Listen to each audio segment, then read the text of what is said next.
Hi hello എല്ലാവർക്കും നമസ്കാരം. റീലുകളിലൂടെ trending ആയിട്ട് ഒടുക്കം നമുക്ക് വാങ്ങിക്കാൻ കിട്ടിയ ഒരു ആംപ്ലിഫയർ ആണിത്. മെയ്ഡ് ഇൻ ചൈന പ്രോഡക്റ്റ് ആണ്. നമ്മുടെ ഇവിടെ ആമ്പൊക്കെ ഇറക്കാറുള്ള ഓഡിയോ എക്സ് ആ ഒരു ബ്രാൻഡാണ് ഇത് കൊണ്ടുവന്നിരിക്കുന്നത്, സൺബക്ക്. ഇത് മെയിൻലി നമ്മുടെ മലയാളികൾക്കിടയിൽ ഇങ്ങനൊരു സാധനത്തെ പറ്റി എല്ലാവരും അറിഞ്ഞു തന്നെ ഇൻസ്റ്റാഗ്രാം ഫേസ്ബുക്കിലൊക്കെ കുറേ റീൽസ് കാര്യങ്ങളൊക്കെ വന്നിട്ടുണ്ടായിരുന്നു. അപ്പോൾ ഇതിൻ്റെ കൂടെ തന്നെ ഒരു ഇക്വലൈസർ അതും കൂടെ ചേർത്തിട്ടാണ് ആ റീലുകളിലെല്ലാം നമ്മൾ കണ്ടിട്ടുള്ളത്. അപ്പം ഇക്വലൈസറിൻ്റെ റിവ്യൂസ് കുറേ യൂട്യൂബിലെല്ലാം ഉണ്ട്. മാത്രമല്ല അത് പ്രോഡക്റ്റ് എൻ്റെ കയ്യിൽ കിട്ടിയിട്ടില്ല. ഇതിപ്പോൾ ആംപ്ലിഫയർ മാത്രമായിട്ടാണ്. ഇത് ഞാൻ വാങ്ങിച്ചത് തമ്പാനൂർ ഉള്ള SM ഇലക്ട്രോണിക്സ്, തിരുവനന്തപുരം തമ്പാനൂരാണ് SM ഇലക്ട്രോണിക്സ്. അവിടുന്ന് വാങ്ങിയതാണ്. റിവ്യൂ ചെയ്യാൻ വേണ്ടി തന്നതൊന്നുമല്ല, ഞാൻ ക്യാഷ് കൊടുത്ത് മേടിച്ച സാധനമാണ്. അപ്പോൾ ഇതിൻ്റെ എല്ലാ കാര്യങ്ങളും, അതായത് നല്ലതും ചീത്തയും അങ്ങനെയുള്ള എല്ലാ കാര്യങ്ങളും ഈ വീഡിയോയിൽ ഞാൻ പറയുന്നതാണ്. ഓക്കെ, അപ്പം ഇതാണ് അതിൻ്റെ ഒരു ഫ്രണ്ട് പാനൽ വരുന്നത്. ഇത് മെറ്റലാണ്, മെറ്റൽ ഫിനിഷാണ് വരുന്നത്. അതിൽ 2 നോബ്സ് ഉണ്ട്. ഇത് മൈക്ക് വോളിയം, ഇപ്പുറത്ത് വരുന്നത് മ്യൂസിക്കിൻ്റെ വോളിയം, അതായത് മാസ്റ്റർ മ്യൂസിക് മാത്രം. ഇത് മൈക്ക് സെക്ഷൻ മാത്രമാണ്. ഈ ഒരു ലെഫ്റ്റ് സൈഡ് വരുന്നത് മൈക്കിൻ്റെ സെക്ഷൻ മാത്രമാണ്. നിങ്ങൾക്ക് ഇത് ഡിലേ, എക്കോ ഉണ്ട്, മൈക്കിൻ്റെ ബാസ്, ട്രബിള്, പിന്നെ നമുക്ക് 2 മൈക്ക് ഇൻപുട്ട് ഉണ്ട്, ഒരു വയർലെസ് മൈക്രോഫോൺ ജാക്ക് ഉണ്ട്, അതിൻ്റെ വോളിയം കൺട്രോള്, പിന്നെ മ്യൂസിക്കിൻ്റെ ബാസ്, ട്രബിള്, സബിൻ്റെ volume, memory card slot, USB, പിന്നെ ഇവിടെ കുറച്ച് സെലക്ടർ സ്വിച്ചുകളുണ്ട്. ഇത് മോഡ് ചേഞ്ച് ചെയ്യണം. DVD, CD aux, USB SD, Bluetooth FM, പിന്നെ ARC, HDMI 1, HDMI 2, optical coaxial, അങ്ങനത്തുള്ള ഡിജിറ്റൽ ഇൻപുട്ടുകളൊക്കെ ഇതിൽ ഉണ്ട്. HDMI ഉണ്ട്, ഒപ്റ്റിക്കൽ കോയാക്സിയൽ. പിന്നെ ഇത് വരുന്നത് മ്യൂസിക്കിൻ്റെ കൺട്രോളാണ്. പ്ലേ, പോസ്, റിപ്പീറ്റ് ഉണ്ട്, പ്രീവിയസ്, നെക്സ്റ്റ്. അപ്പം ഇങ്ങനെയാണ് ഇതിൻ്റെ ഫ്രണ്ട് പാനൽ വരുന്നത്. ഇവിടെ ഒരു 5.1 channel karaoke HD audio power amplifier എന്ന് കൊടുത്തിട്ടുണ്ട്.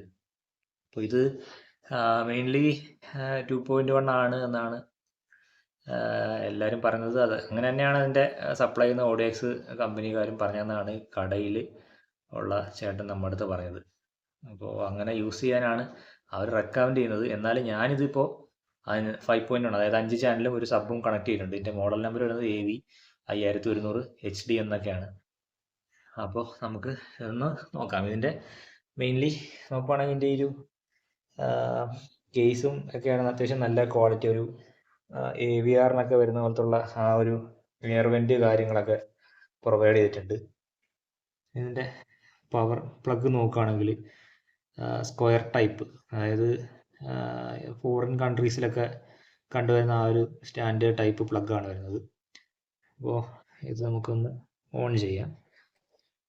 ഓക്കെ, പിന്നെ ഇവിടെ ഒരു ബ്ലൂടൂത്തിൻ്റെ ആൻറ്റിന വരെ കൊടുത്തിട്ടുണ്ട്. അത്യാവശ്യം നല്ല റേഞ്ച് ഉണ്ട്. ഞാനിത് 1-2 റൂമിനപ്പുറം പോയി നിന്നാൽ പോലും ബ്ലൂടൂത്ത് നല്ലപോലെ റിസപ്ഷൻ കിട്ടുന്നുണ്ട്. നിങ്ങൾക്കാണ് ഇവിടെ ഇത് 3ആണ് main audio channels, left, right, sub. പിന്നെ ഇത് centre, surround left, surround right. അപ്പം ഞാനിതിൽ 5 സ്പീക്കേഴ്സും കണക്ട് ചെയ്തിട്ടുണ്ട്. അപ്പോൾ അങ്ങനെ ചെയ്യാൻ പാടില്ലെന്നാണ് ഇതിൻ്റെ സപ്ലൈ ചെയ്യുന്ന കമ്പനിയും എല്ലാം പറഞ്ഞേക്കുന്നത്. പക്ഷേ ഞാനിതിപ്പോൾ ഇങ്ങനെ ചെയ്തിട്ടൊരു 2-3 ദിവസം അത്യാവശ്യം നല്ല രീതിയിൽ യൂസ് ചെയ്തു. എനിക്ക് പ്രത്യേകിച്ച് കുഴപ്പമൊന്നും വന്നിട്ടില്ല. അപ്പോൾ ഞാനിതിൽ യൂസ് ചെയ്തേക്കുന്നത് 8 ohmsൻ്റെ സ്പീക്കേഴ്സാണ്. ഈ surround left, centre, surround right എല്ലാം യൂസ് ചെയ്യുന്നത്. ഇതെല്ലാം 8 ohms. സബ് മാത്രമേ 4 ohms വരുന്നുള്ളൂ, അതൊരു JBL ആണ്. ബാക്കി സ്പീക്കേഴ്സ് എല്ലാം 8 ohms ആണ്. 8 ohms ഓടിയിട്ട് എനിക്കിതിൽ പ്രശ്നം വന്നിട്ടില്ല. നിങ്ങൾ 4 ohms വല്ലതും കൊടുക്കുവാണെങ്കിൽ എനിക്കതിനെപ്പറ്റി അറിയില്ല. ഇത് ആകെ ഇതിനകത്ത് വരുന്നത് എന്ന് വെച്ചാൽ ഒരു 8 ട്രാൻസിസ്റ്ററുകളാണ് നമുക്ക് ഇതിനകത്ത് വരിക. അപ്പോൾ അത് 4 സബിനും 2 വീതം ചാനലിനും ആണെന്നാണ് തോന്നുന്നത്. ഡീറ്റെയിൽ ആയിട്ട് നോക്കിയില്ല. എൻ്റെ ബോർഡെല്ലാം ഒരു സിംഗിൾ പീസിലാണ്, PCBയിലാണ് ചെയ്തിരിക്കുന്നത്. അപ്പോൾ അത് ഫുള്ളായിട്ട് അഴിച്ച് നോക്കിയാൽ നമുക്ക് ആ ഒരു എങ്ങനെയാണ് അതിൻ്റെ ഒരു അവർ ചെയ്തേക്കുന്നത് അറിയാൻ പറ്റുള്ളൂ. പിന്നെ ഈ സറൗണ്ട് ലെഫ്റ്റ്, സറൗണ്ട് റൈറ്റ് അതൊക്കെ എനിക്ക് തോന്നുന്നത് അതെന്തോ ഒരു ചെറിയ ചിപ്പ് മറ്റോ, അതായത് ക്ലാസ് D ചിപ്പോ മറ്റോ ഈ ബോർഡിൽ തന്നെ ഇൻബിൽട്ടായിട്ട് കൊടുത്തിട്ട് അങ്ങനെ ചെയ്തേക്കാണെന്ന് തോന്നുന്നു. അതോ ഇനി ഈ സറൗണ്ട് ലെഫ്റ്റ് റൈറ്റിനെ തന്നെ സ്പ്ലിറ്റ് ചെയ്ത് കൊടുത്തേക്കാണോ എന്നും കറക്റ്റ് അറിയില്ല, അങ്ങനെയാണോന്ന് തോന്നുന്നില്ല. ഞാനത് ജസ്റ്റ് ഒന്ന് മൾട്ടിമീറ്റർ വെച്ച് ഇതെല്ലാം കണക്ട് ചെയ്തിട്ട് സ്പീക്കർ ഇംപെഡൻസ് നോക്കിയായിരുന്നു. എല്ലാം 8 ohms ആണ്. അപ്പോൾ അങ്ങനെ സ്പ്ലിറ്റ് ചെയ്ത് കൊടുത്തേക്കുവാണെങ്കിൽ സ്പീക്കർ ലോഡ് ചെയ്യുമ്പോൾ ആ 8 എന്നുള്ളത് 2 പാരലൽ ചെയ്തിട്ട് 4 ohms റീഡിങ് കാണിക്കണ്ടേ, പക്ഷെ അങ്ങനെ കാണിച്ചില്ല, 8 ohms തന്നെയാണ് കാണിച്ചത്. അപ്പോൾ ഇതിനകത്ത് എങ്ങനെയാണത് ഡ്രൈവർ സെക്ഷൻ വേറെ ഇനി വല്ല ക്ലാസ് ഡി ചിപ്പ് വല്ലതും ഇൻബിൽറ്റ് ആയിട്ട് വരുന്നുണ്ടോ എന്നുള്ള കാര്യം അറിയില്ല. നിങ്ങൾക്ക് ആർക്കെങ്കിലും അറിയാമെന്നുണ്ടെങ്കിൽ, അതായത് ഇത് അഴിച്ച് നോക്കിയവർ ഉണ്ടെന്നുണ്ടെങ്കിൽ കമൻ്റ് ആയിട്ടൊന്ന് ഇട്ടാൽ കൊള്ളാം. എനിക്ക് അതിനെപ്പറ്റി അറിയില്ല, അറിയാൻ ആഗ്രഹമുണ്ട്. ഓക്കെ, നമുക്കിതൊന്ന് ഓണാക്കാം. ഓണാക്കുമ്പോൾ ഇങ്ങനെയാണ് ഇതിൻ്റെ ഒരു ഡിസ്പ്ലേക്ക് വരിക. 2 വ്യൂ മീറ്റർ ഉണ്ട്. ഇത് നമ്മൾ സെലക്ട് ചെയ്യുന്ന മോഡാണ്. അപ്പം ഇതിൽ ചേഞ്ച് ചെയ്യാൻ പറ്റും. FM, വീണ്ടും Bluetooth, optical, കോയാക്സിൽ, HDMI 1, HDMI 2, ARC. അപ്പോൾ അങ്ങനത്തെ ഉള്ള എല്ലാ ഇൻപുട്ടുകളും ഉണ്ട്. അതാണ് ഇതിൻ്റെ ഏറ്റവും വലിയൊരു അഡ്വാൻറ്റേജ് എന്ന് പറയാൻ പറ്റുന്നത്. കാര്യം ഇത് കിട്ടണ ആ ഒരു വിലയ്ക്ക് ഇത് വർത്താണ്. നമുക്ക് ചെയ്തെടുക്കുവാണെങ്കിൽ ഇതിൻ്റെ ഇരട്ടി പൈസ മുടക്കിയാൽ പോലും ഈ ഇത്രയും കോൺഫിഗറേഷൻ ഉള്ളൊരു സാധനം നമുക്ക് ചെയ്തെടുക്കാൻ പറ്റില്ല. അപ്പോൾ കിട്ടണ പൈസയ്ക്ക് ഇത് വർത്താണ്. പിന്നെ ഇതിനകത്ത് ഉള്ളൊരു മെയിൻ കാര്യം എന്ന് വെച്ചാൽ ഇതിനകത്തൊരു ഫാൻ പ്രൊവൈഡ് ചെയ്തിട്ടുണ്ട്, കൂളിംഗ് ഫാൻ. അവർ ഈ നടുഭാഗത്ത് ഇവിടെ ഈ ഒരു ഭാഗത്തായിട്ടാണ് ഈ ബോർഡിനെ തണുപ്പിക്കാനായിട്ട് വെച്ചേക്കുന്നത്. അത് ഫുൾ ടൈം റണ്ണിങ് അല്ല, അത് ഹീറ്റ് സെൻസിങ് ആയിട്ട് വർക്ക് ചെയ്യുന്നു എന്ന് പറയാൻ പറ്റില്ല. കാര്യം ഈ ഒരു സ്പെക്ട്രത്തിൽ വ്യൂ മീറ്ററിൽ ഏതാണ്ട് ഒരു മിഡ് കഴിഞ്ഞ് ഈ ഒരു 3/4 ഭാഗത്തോളം ആ ഒരു സ്ട്രെങ്ത് വരുമ്പോൾ, അതായത് അത്ര ഒരു പവർ എടുക്കുക മാത്രമാണ് ആ ഫാൻ ഓൺ ആവുന്നത്. അത് ഒരു നല്ല കാര്യമായിട്ട് തോന്നുന്നുണ്ട്. കാര്യം വേറെ നോയ്സോ കാര്യങ്ങളൊന്നുമില്ല, ഓൺ ആക്കുമ്പോൾ ഫുൾ സൈലൻ്റ് ആണ്. അപ്പോൾ ഇങ്ങനെയാണ് ഇത് വരിക. പിന്നെ ഇതിനകത്തൊരു ടോറോയിഡ് ട്രാൻസ്ഫോമർ ആണ് അവർ യൂസ് ചെയ്തേക്കുന്നത്. ട്രാൻസിസ്റ്ററുകൾ വരുന്നത് 51981941, തോഷിബയുടെ 51981941, 8 ട്രാൻസിസ്റ്റർ ഉണ്ട്. പ്ലസ് ക്ലാസ് ഡി ചിപ്പോ അങ്ങനത്തെ എന്തോ സാധനം ഉണ്ടെന്നാണ് എൻ്റെ ഒരു അസംഷൻ. അതേപ്പറ്റി കറക്റ്റ് ഇൻഫോ നമുക്ക് അറിയില്ല. അതൊന്നും ഇതിൻ്റെ ഒരു കാറ്റലോഗിലോ അല്ലെങ്കിൽ പെട്ടിയുടെ പുറത്തോ ഒന്നും തന്നെ അവർ പ്രൊവൈഡ് ചെയ്തിട്ടില്ല. പെട്ടിയുടെ പുറത്ത് തന്നെ ഒന്നും പ്രത്യേകിച്ച് അങ്ങനെ ഒന്നും പ്രൊവൈഡ് ചെയ്തിട്ടില്ല. ഇതിൻ്റെ റിയൽ വാട്ട്സ് എത്ര ആണെന്ന് തന്നെ അവരാരും ഡിസ്ക്ലോസ് ചെയ്തില്ല. എന്നിരുന്നാലും 100 പ്ലസ് 200 എന്നൊക്കെയാണ് പറയാറ്. അത്രയും വാട്ട്സ് ഉണ്ടെന്ന് തോന്നുന്നില്ല. ഒരു മാക്സിമം ഒരു 80, 160, 150 അത്രയും വാട്ട്സ് ഉണ്ടാവുമെന്ന് ഞാൻ പ്രതീക്ഷിക്കുന്നുള്ളൂ. അപ്പോൾ ഇനിയിപ്പോൾ നമുക്ക് ഇതിനകത്തൊരു ഓഡിയോ പ്ലേ ചെയ്തിട്ട് ഇതിൻ്റെ വർക്കിംഗ് ഇവിടെ എങ്ങനെ ഉണ്ടെന്ന് നോക്കാം. ഒപ്റ്റിക്കൽ ഇൻപുട്ട് വഴിയാണ് നമ്മൾ ഇവിടെ കണക്ട് ചെയ്യുന്നത്. അപ്പോൾ നമുക്ക് ഒപ്റ്റിക്കൽ ഇൻപുട്ട് സെലക്ട് ചെയ്യാം. ഓക്കെ, അപ്പോൾ ഒപ്റ്റിക്കൽ സെലക്ട് ആയിട്ടുണ്ട്. ഇതാണ് അതിൻ്റെ റിമോട്ട് വരുന്നത്. റിമോട്ടിൽ വോളിയം സാധാ നമുക്ക് വരുന്ന പോലത്തുള്ള USB G-Starൻ്റെ ഒക്കെ USB മൊഡ്യൂള് മേടിക്കുമ്പോൾ കിട്ടുന്ന ആ ഒരു സെയിം ടൈപ്പ് റിമോട്ട് തന്നെയാണ്. ഇതിനകത്ത് വോളിയം 30 വരെയാണ് നമുക്ക് സെറ്റ് ചെയ്യാൻ പറ്റുന്നത്. പിന്നെ ഒരു കാര്യമുള്ളത്, ഇതിനകത്ത് ലാസ്റ്റ് മെമ്മറി ഇല്ല ഈ ഒരു മൊഡ്യൂളിന്. അതായത് നമ്മൾ വോളിയം ഇപ്പം 20 ഒക്കെ ആക്കിയിട്ട് ഓഫ് ചെയ്തിട്ട് ഓൺ ആക്കിയാൽ വോളിയം തിരിച്ച് 30 തന്നെ പോയി നിൽക്കും. അതുപോലെ ഇക്വലൈസർ ഏതെങ്കിലുമൊക്കെ സെറ്റ് ചെയ്തിട്ട് ഇട്ടാൽ പോലും തിരിച്ച് വരുമ്പോൾ ഇക്വലൈസർ 1ൽ റീസെറ്റ് ആവും. അങ്ങനെ ഒരു ലാസ്റ്റ് മെമ്മറി എന്നുള്ള സംഭവം ഈ ഒരു മൊഡ്യൂളിനില്ല. അപ്പോൾ അത് നിങ്ങൾ ആലോചിക്കുക. അപ്പോൾ ഇത് ഓൺ ആയിട്ടുണ്ട്, നമുക്ക് നോക്കാം.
ടെസ്റ്റ് ആംപ്ലിഫയർ കേട്ടിട്ടുണ്ടാവും.